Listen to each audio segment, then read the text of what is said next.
One day, Paddington was out with his basket on wheels, doing the weekly shopping for the Browns, when he got caught in a storm.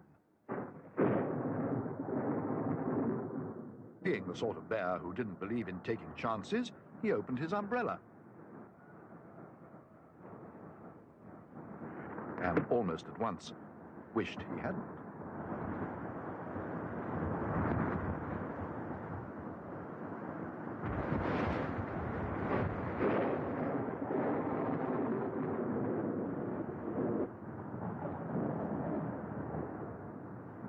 Before he had time to shout for help, let alone close it again, he found himself outside the Podium Cinema.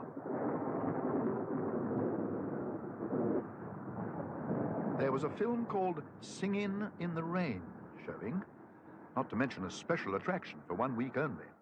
It all sounded most interesting, and he hurried up the steps in order to find out more about it. I'm afraid you can't come in here. There's an A film showing. That means bears under 16 aren't allowed in unaccompanied.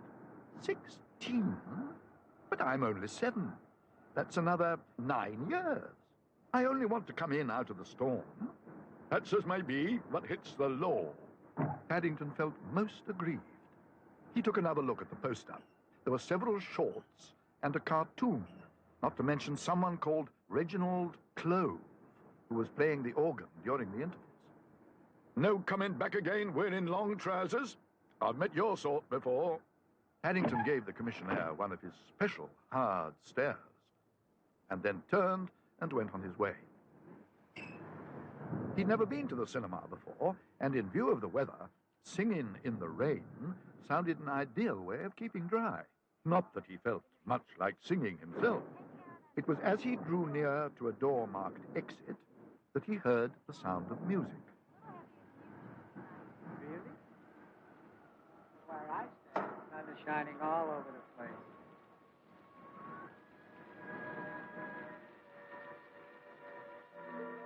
Paddington decided to investigate the matter, and in doing so, he suddenly discovered a whole new way of life.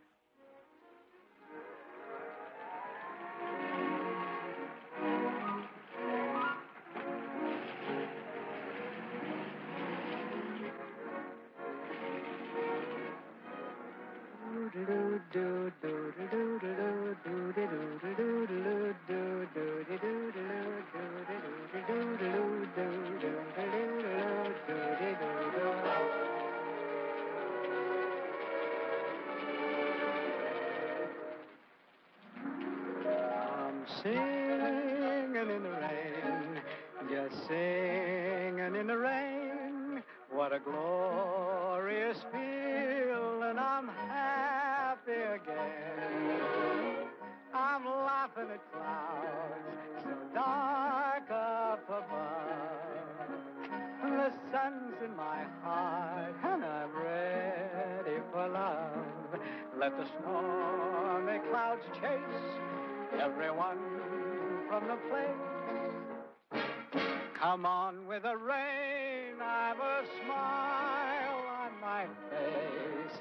I walk down the lane with a happy refrain, just singing, singing in the rain, dancing in the rain.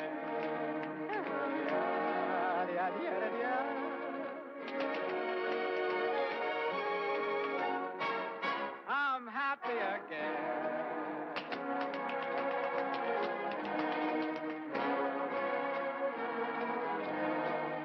I'm singing and dancing in the rain.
singing in the rain.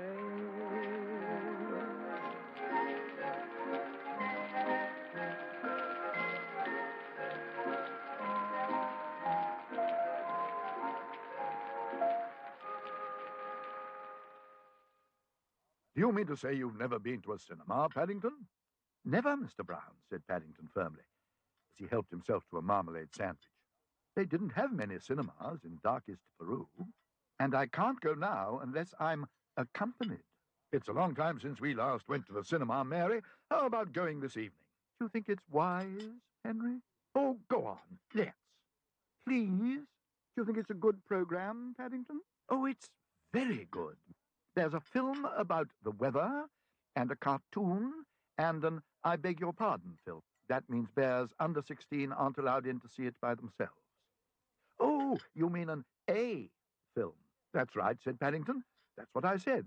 An I beg your pardon film.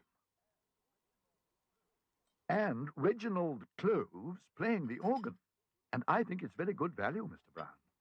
That settles it. It sounds too good to miss. We'll go this evening. Thank you very much, Mr. Brown. If you like, I'll make some of my special toffee, in case we have an emergency. I've got a new recipe I want to try out.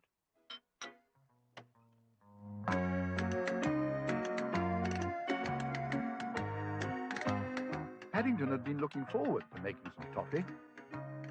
Only that afternoon, before he'd got caught in the storm, he'd come across a bargain packet in one of the shops in the market.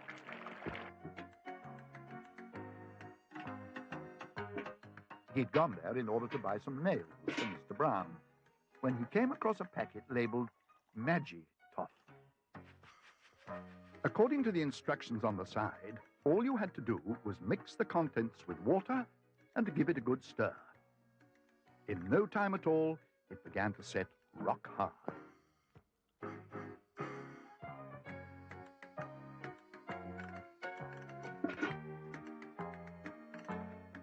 There was a lot more writing, but in his excitement, Paddington didn't bother to read it.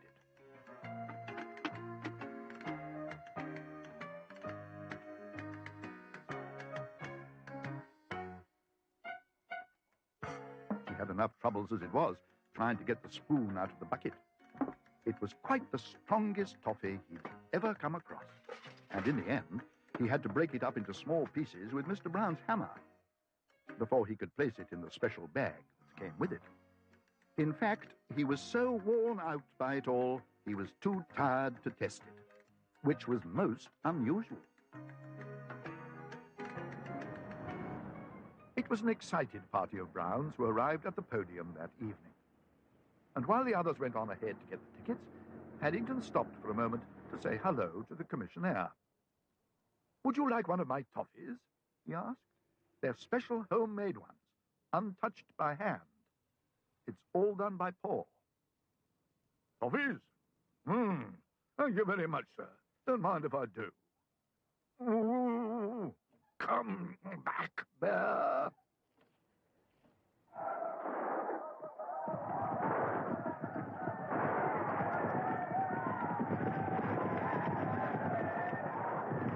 Where's Paddington?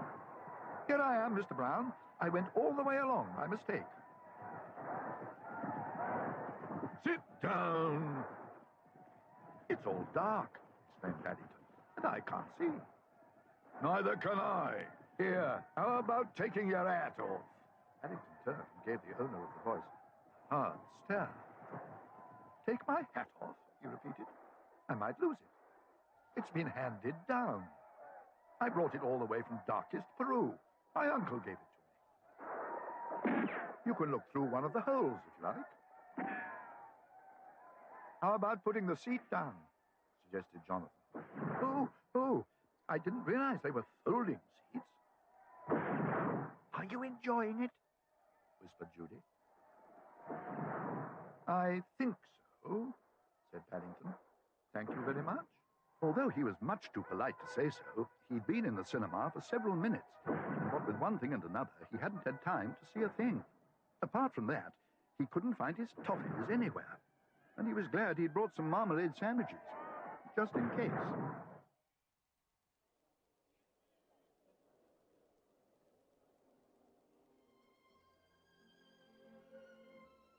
It's Reginald Clove next, said Mr. Brown as the lights came up. If you watch, you'll see the organ come up through the floor. I don't think I've ever seen an organ come up through the floor, Mr. Brown.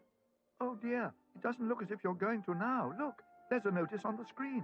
Reginald Clove is indisposed. Reginald Clove is indisposed, repeated Paddington. He peered at the screen as if he could hardly believe his eyes, let alone his opera glasses. That means he's ill, said Jonathan. Never mind, Paddington. Oh, he's gone. Gone? He was here a second ago. Where can he have got to? We shall never hear the last of it if he misses the big picture.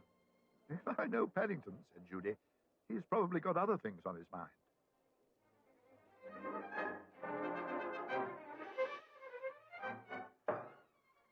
Paddington most certainly had got other things on his mind. Knowing how much Mrs. Brown was looking forward to the organ recital, he'd gone off to complain to the manager. But having passed through several doors marked private, he found himself in a long corridor full of old tin cans. And they seemed to be full of bits of celluloid. From behind a nearby door, he heard a noise which sounded like aeroplanes. Aeroplanes and people talking. Inside the room, the noises were louder still.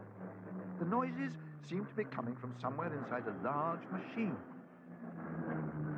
And he rested his marmalade sandwich on a ledge for a moment in order to take a closer look. Oh, dear. What's going on? I'm afraid, said Paddington, I dropped a marmalade sandwich in your machine. A marmalade sandwich? If you like, I'll try and find it. I think I know where it went. A marmalade sandwich?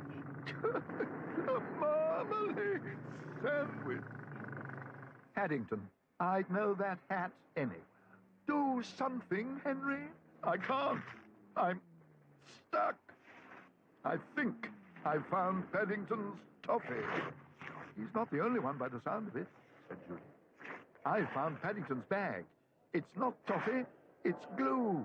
Magi-Toff glue. No wonder you're stuck to your seat. Glue. The Browns sank lower in their seats as all around them sounds of tearing cloth mingled with murmurs of protest. Over 20 years, I've been manager of the podium, and never have I known such an evening. Patrons in the circle, stuck to their seats, bears' silhouettes on the screen, marmalade sandwiches in the projector, film everywhere. Look at it.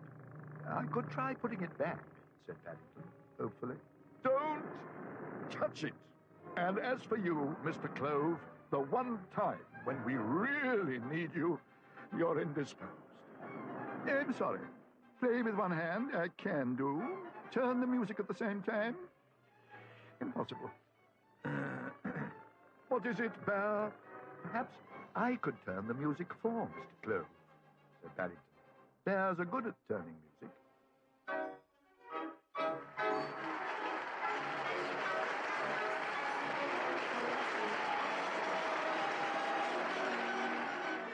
Paddington decided that being in charge of the music on a cinema organ was quite the most exciting thing that had happened to him for a long time.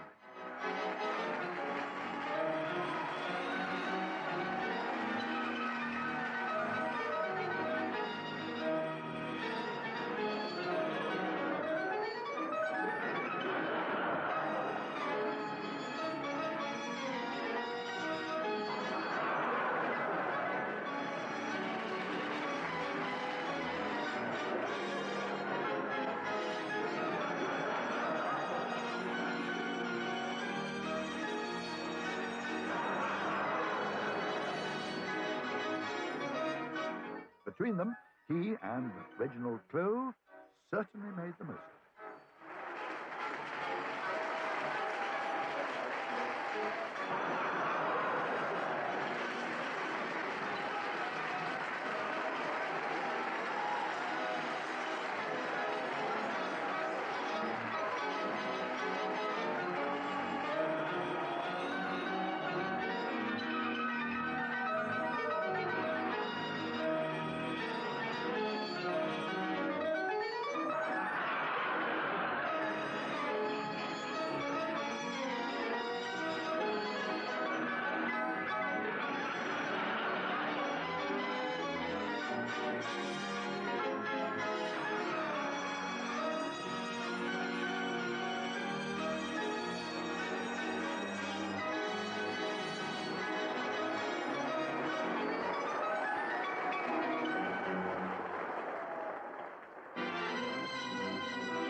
Well, Paddington, I must say that in the end, that was one of the best evenings we've had for a long time. Did you enjoy it?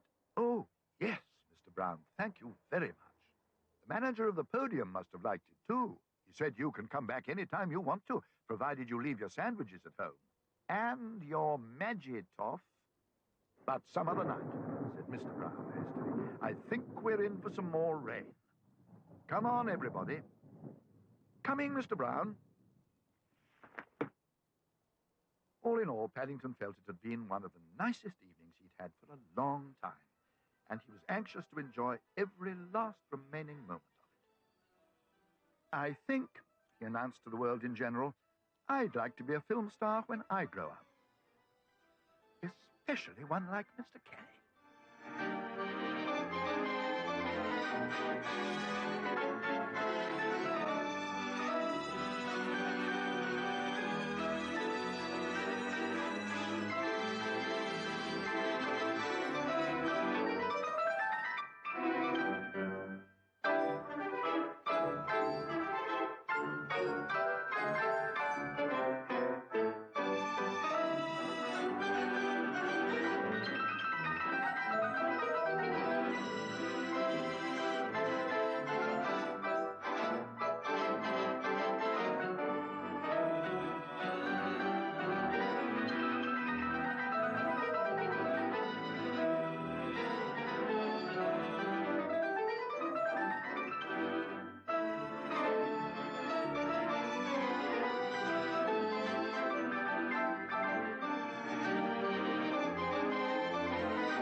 Paddington peered gloomily at the contents of his money box. The one belonging to the man outside had sounded remarkably full, whereas there was hardly enough in his own to keep him in rolls for a day, let alone buy any birthday presents. With only 2 days to go before Mr. Brown's birthday, things looked very bleak indeed. Mr. Brown was looking forward to his birthday, and Paddington wanted to buy him something nice. Even the book his friend Mr. Gruber had lent him didn't help matters. It was called 1,000 Ways of Making Money, and although there were some very good chapters, not one of them suggested how you could do it if you were in a hurry. Besides, it was very hard to concentrate with all the noise going on downstairs. Finally, he could stand it no longer, and he decided to investigate the matter, which was how he came to overhear Mr. Brown say something that set his mind working. The nerve of it! I gave that man 10pence, and he as good as said it wasn't enough. It's the quickest way of earning money I've ever seen. All he has to do is turn a handle. Now, if it had been a one-man band, that would have been different. Haven't seen one of those for ages. Paddington put on his thoughtful expression, the one he reserved for those occasions when he had an idea coming on. He didn't appear again for the rest of that evening. He had some important practicing to do. Practicing that was best done under the bed covers, in case other people had different ideas on the subject.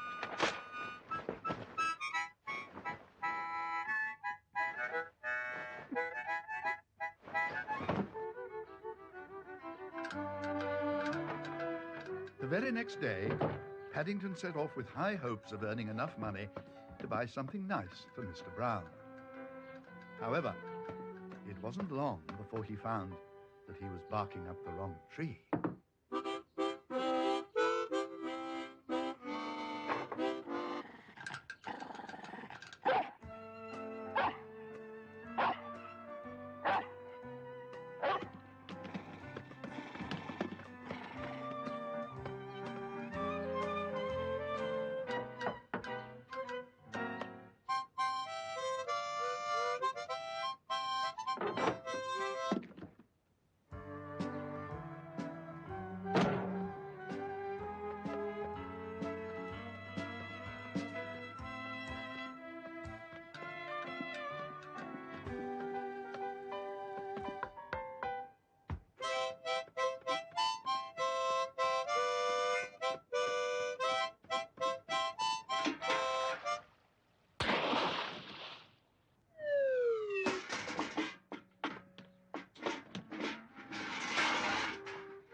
Paddington eyed his takings gloomily. He was an optimistic bear at heart, but even so he had to admit that 2 buttons and a French franc wouldn't buy Mr. Brown much of a present. He was about to give it up entirely when he heard the sound of laughter coming from a nearby house. It sounded as though there was a party going on, and where there was a party, there were people. He decided to have one last go.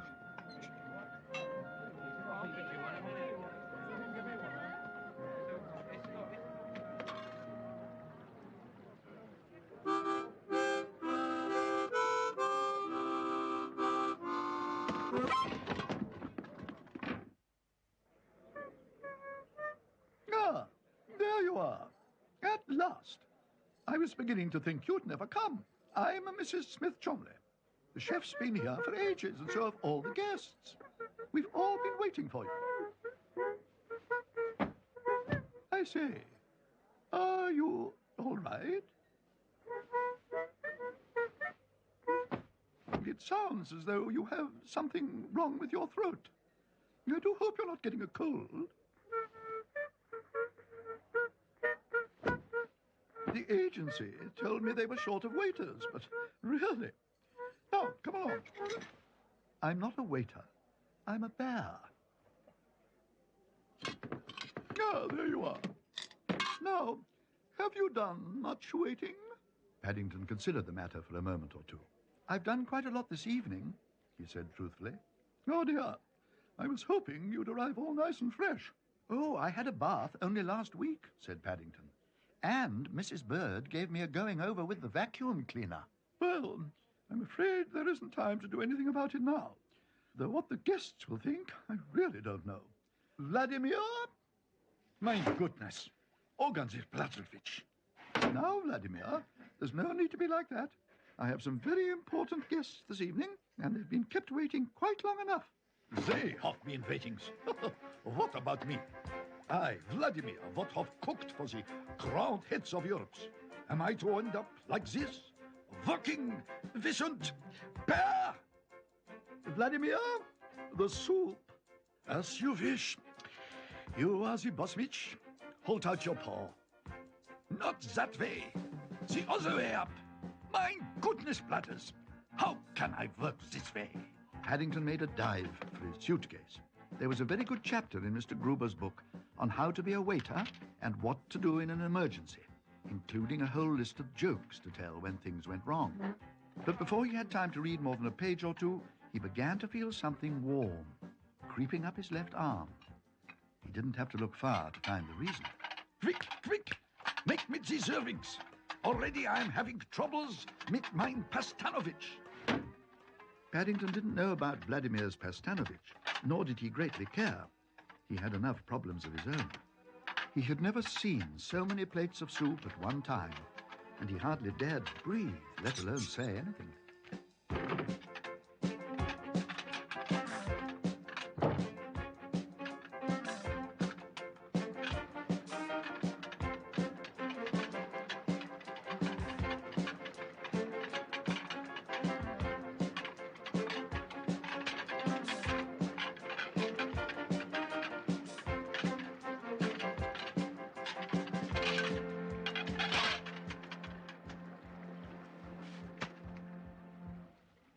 What are you doing in the garden?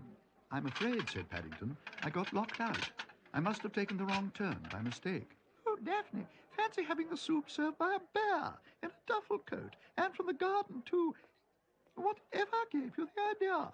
I suppose you could say it came over me. I think this soup will, too, if nobody takes it, warned Paddington. I may have to let go. He consulted his book again. There seemed to be quite a lot about how to put soup into bowls, but nothing at all about how to get rid of the bowls once they were full. And none of the waiters in the illustrations ever seemed to carry more than 2 at a time. Quick, everyone! The waiter's having trouble with his soup. Come and get it! Much to Paddington's relief, he began to feel the weight being taken off his left arm. Waiter, this soup's cold. I know, said Paddington. I put my paw in it just now and it was freezing. Waiter, there's a fly in my soup. Shh, not so loud. They'll all want one. I've got a creepy crawly in mine. What's it doing? Paddington peered at the bowl. I think that's the breaststroke, he announced. You're lucky, Mildred. I just found a twig floating in mine. I expect that's because it came from the supermarket, said Paddington. They've got branches everywhere. I think it's delicious, Daphne. You must let me have the recipe. I'll ask the chef if you like, said Paddington. I expect it's written on the package. Mr. Vladimir, Mr. Vladimir, gooey, Mr. Vladimir. I'm back, Mr. Vladimir, Mr. Vladimir. Mr. Vladimir, I'm back. And I am going. I have decided to return to Bulgaria, this time for good. My dinner, she is ruined. First the soup, and now the main course. It should have been pastanovich, made with the best spaghetti, and now it looks more like mashed potatovich. I wish you the best with the luck. Goodbye. Oh, said Paddington. Oh, dear.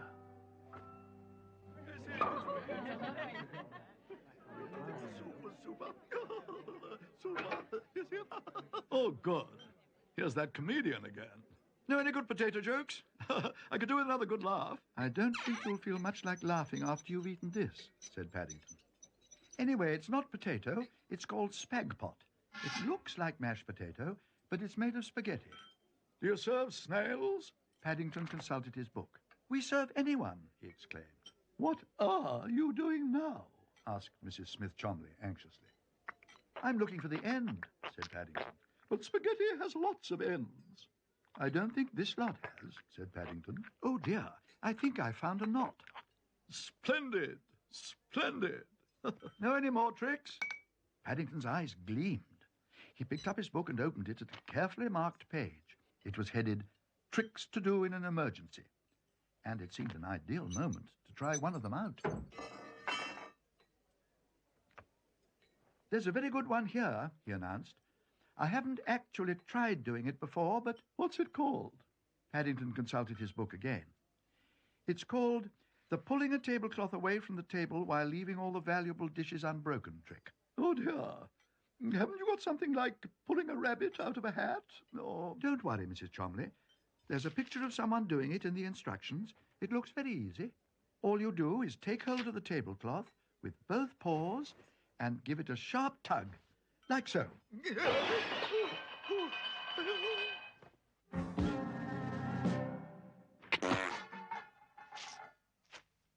I think I found the rest of the ends, said Paddington. Perhaps you'd like to come and help yourselves.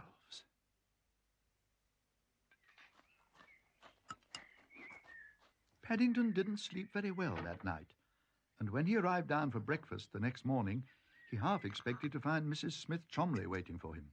But having made sure the coast was clear, he sat down and found to his surprise that instead of his usual boiled egg, there was a large blue envelope awaiting him. It looked most important. Hurry up and open it, said Judy. We're dying to know what's inside. It didn't come by mail. It was sent by hand. It's from a Mrs. Smith Chomley. She said you would know all about it. She's the one who's always in the papers. She's famous for her surprise parties. Oh, said Paddington. Is anything the matter, Paddington? You've gone quite pale. I'm not sure, Mr. Brown, said Paddington ominously. I may leave it until after breakfast. I'm not sure I want any more surprises. But Paddington's suggestion met with such a chorus of protest, he had to give in. Inside the envelope, there was a large white card with a gold edge all around it and a letter. Well, come on, said Judy. Tell us all about it. I've been invited to a ball, exclaimed Paddington. A ball? Repeated Mr. Brown. Are you sure you want to go, dear? Paddington gave Mrs. Brown a hard stare. Not go? He repeated. I've never been to a ball before. Besides, this is a very special one. It's going to be on television, and there's a special cash prize for the best dancers of the evening. Mrs. Smith Chomley wants me to do some more of my tricks at the party tonight. She thinks they might raise a lot of money. Party? What party? Do you know anything about a party, Mary? Besides, today's my birthday. Shh! Henry, may I be excused, please, Mr. Brown? I think I'll finish the rest of my breakfast upstairs, if you don't mind. If I'm going to a ball tonight, I'd better start practicing some of my steps. That's all we need. What a way to spend a birthday.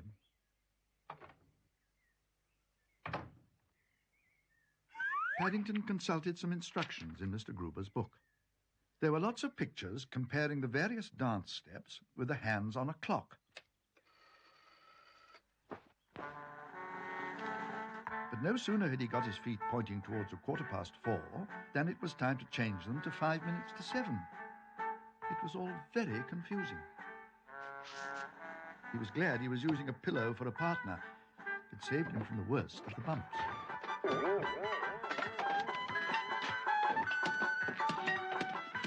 Paddington, are you all right? Yes, said Paddington. And then again, no. I think I might go back to bed for a while. After all, I want to be at my best tonight. I might win a prize. Fancy Paddington's ball being on television, said Mrs. Brown. Look, exclaimed Mrs. Bird, he's just arrived. Mr. Paddington Brown, from darkest Peru. What on earth's he doing with his shopping cart? He had rather a lot to take. There's his book of instructions and a pillow. A pillow? Repeated Mr. Brown. It's in case no one asks him to dance, said Mrs. Brown. You wouldn't want him to be a wallflower, would you, Henry? Anything less like a wallflower than Paddington would be hard to imagine. What's he up to now? Would you care to leave your duffel coat, sir? Leave my duffel coat? Exclaimed Paddington. It's got my lucky number on the back. I'll undo it if you like. Oh, dear, sir.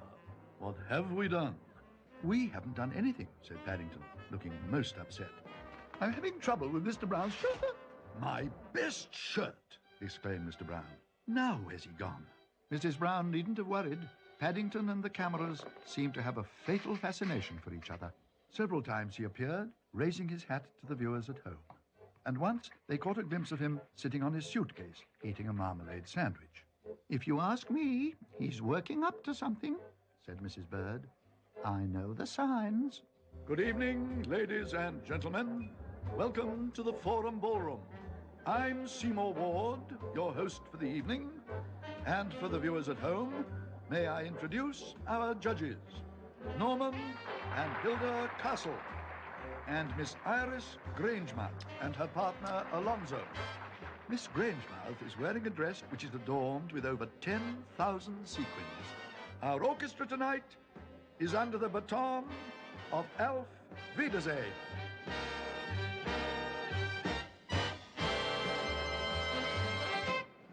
And now we come to the highest spot of the evening, the contest for the best dancers.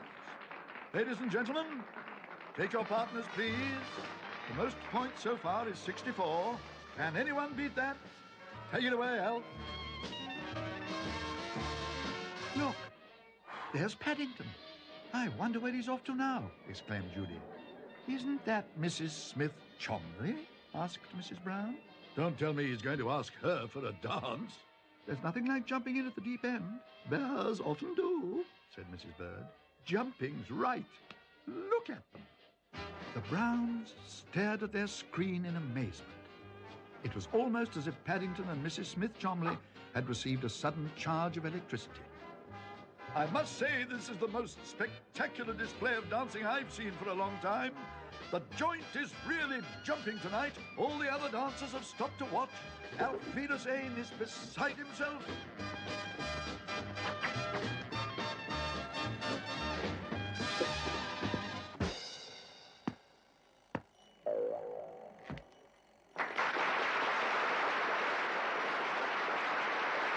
Good old Paddington.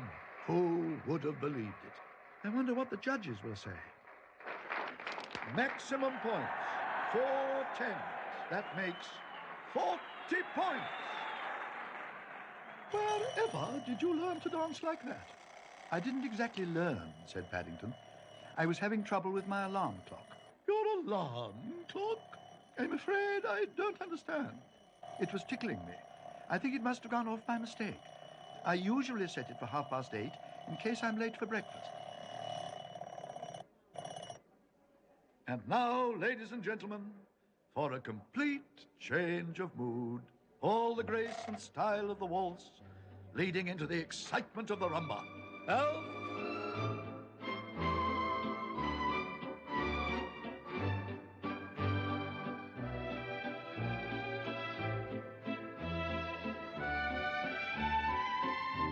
must say Mrs. Smith-Chomley's smile looks a trifle fixed. Do you think anything's wrong? I can feel something crawling down my back. There's an awful creature. I know there is. Do something. It's all wet and sticky. It looks like a worm. It's all right, Mrs. Chomley. Don't worry. It isn't a worm. It's a marmalade chunk. I must have dropped my marmalade sandwich down the back of your dress by mistake. A marmalade sandwich? Hold on, exclaimed Paddington. I'll try to get it back. You'll do no such thing. Leave me alone. Help!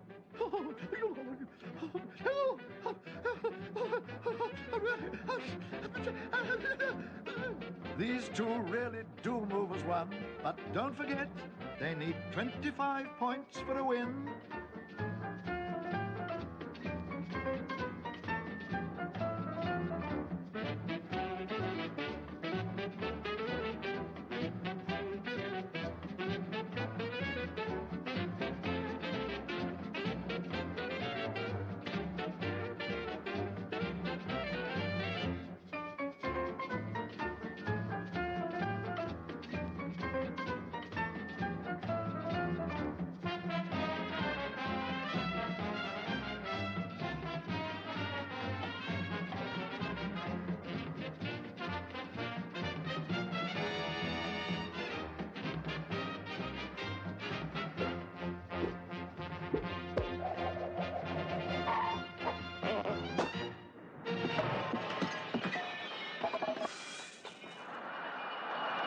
I think this must be one of yours, Miss Grangemouth, exclaimed Paddington.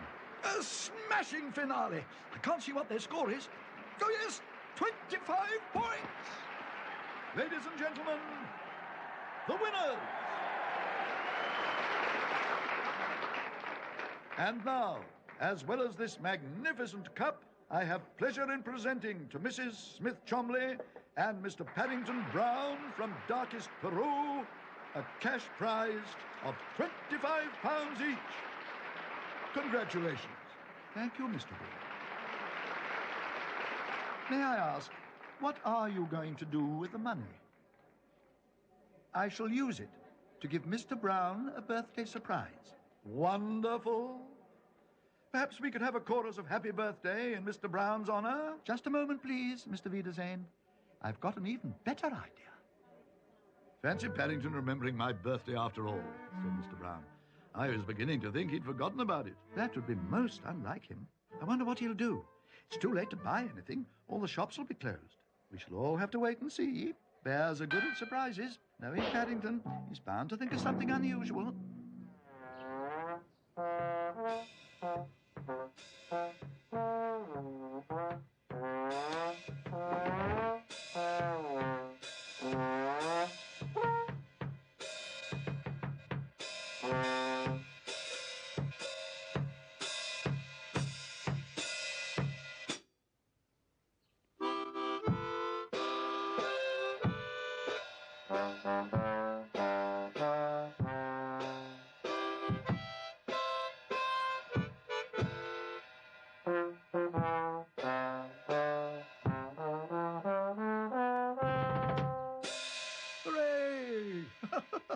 That, said Mr. Brown, is the nicest present anyone could possibly have on their birthday.